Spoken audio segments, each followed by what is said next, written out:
For the first time in a long time, maybe the first time ever, I really felt like after the NBA draft lottery, the fix was in, that it was rigged. And I'm not one who usually abides by the conspiracy theories. I'm usually one that abides by there's a simpler solution, a simpler answer than the presumption that there's a huge cover-up and nobody knows anything except just a few people, and those few people kept the secret so close to the vest, we shall never understand it. We shall never know it because they'll go to their grave with that. I'm not usually one that believes that specifically in sports.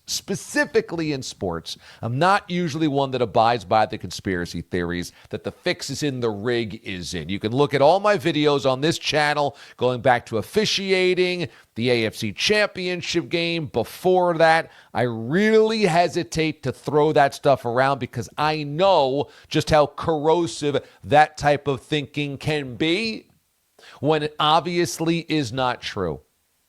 But when it comes to this NBA draft lottery, it is really hard to stomach that there was not something subversive happening instead of just, hey, the Mavericks won it fair and square. Before I get into why I feel that way, let me just remind you to subscribe to the channel. Click on this button below me to make sure that you are subscribed. Be one with the channel for DA deep dives like this one and notifications when we go live. Make sure you are subscribed. We all know that the Dallas Mavericks did everything wrong. Everything wrong. In shopping Luka Doncic, they didn't even shop him. They just called up one team that Nico Harrison happened to have a relationship with in Rob Pelinka. Didn't even get the highest value for him, just sold him to his buddy. That didn't feel good. Then you have the outcry around Dallas, a fan revolt. And how do the Mavericks answer that fan revolt? By kicking paying customers out of the building for questioning the integrity of the decision-making around there.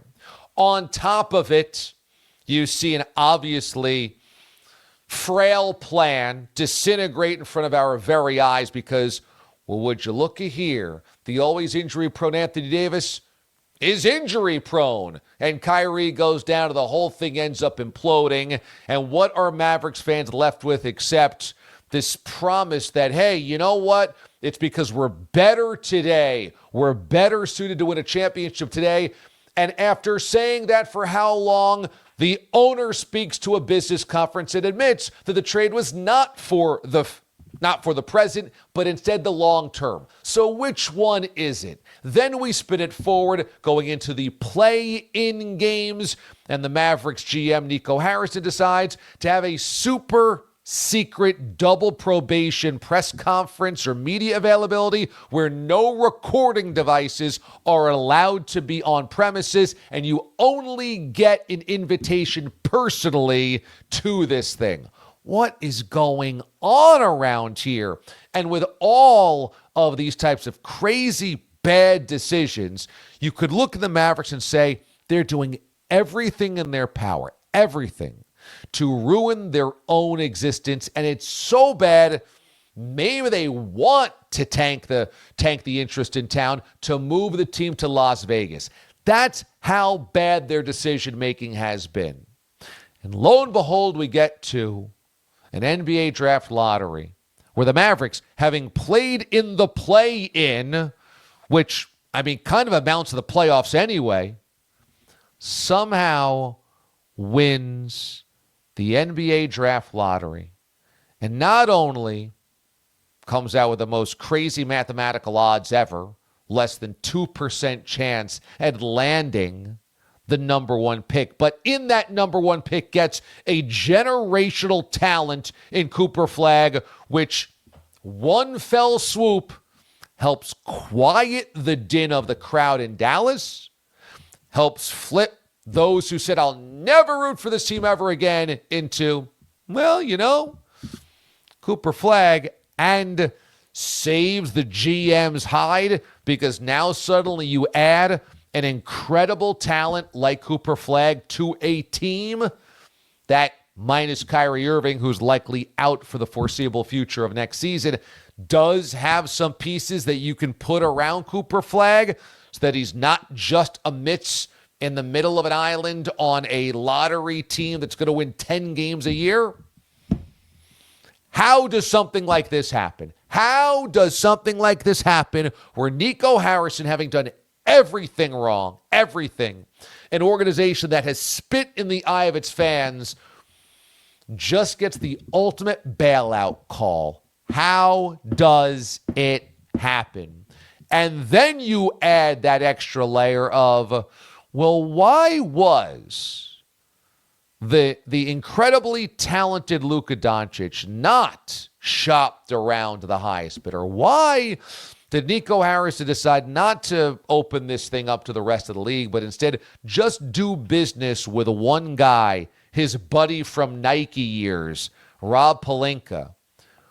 Does that just speak to the NBA wanting to funnel a star, a generational star in Luka, a major brand, to Los Angeles, the most valuable commodity in the NBA, the Lakers?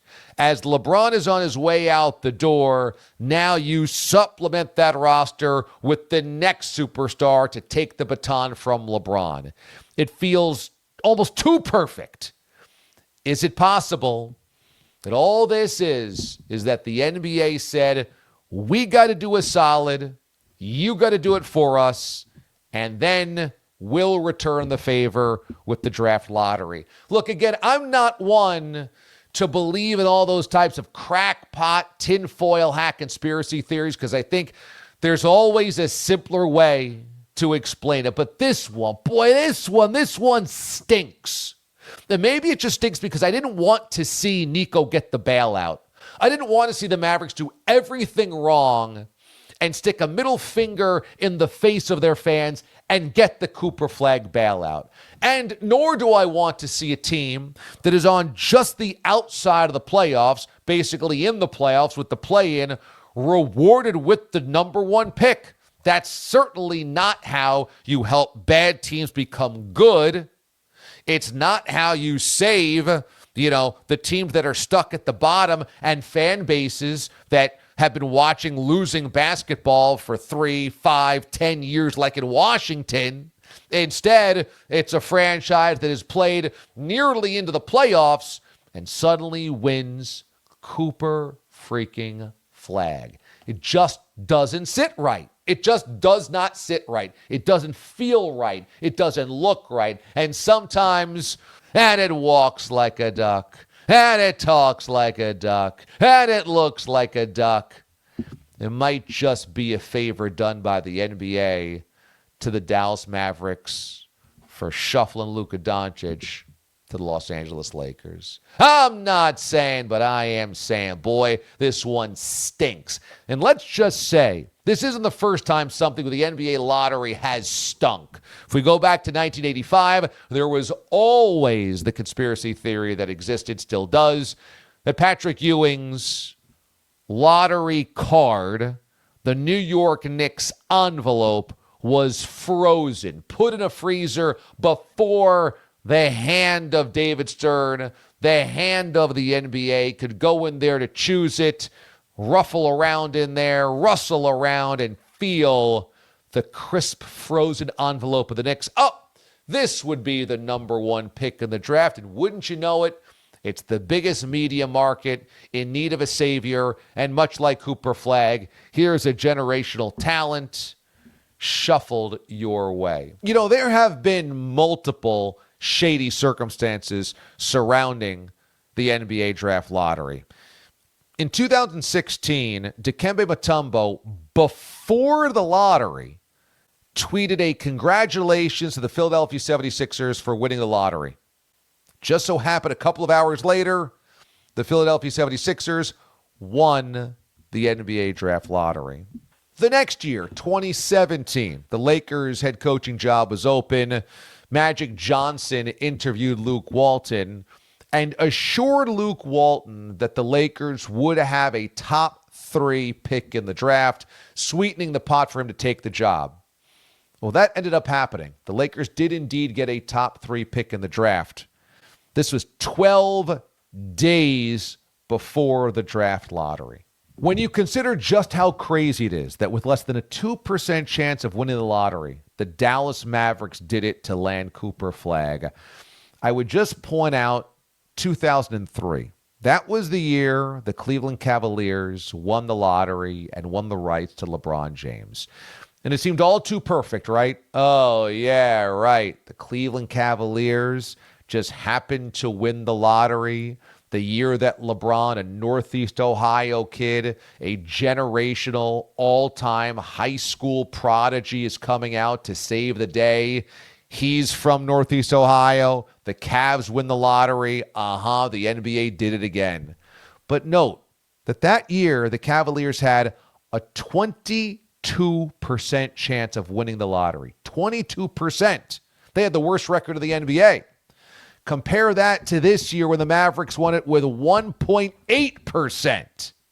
If you thought it was shady that LeBron went to the Cavs, this is 10 times shadier with a less than 2% chance of winning the lottery. So a franchise that has been the object of ridicule and scorn, a general manager that for some reason only called one GM and seemed to not even get a great deal from that GM. Where was Austin Reeves in this package? Just got his hide saved with a less than 2% chance of winning the lottery and landing Cooper Flagg from Duke. It just doesn't sit right. Thanks for watching, everybody. Remember to subscribe to the channel. Click on this button right here. We're always getting to the crux of the matter here with DA deep dives like this one and notifications when we go live on Sunday nights for Watch DA Live. We appreciate you stopping on by the YouTube channel. Thanks so much for watching, everybody. I'm DA. See you next time.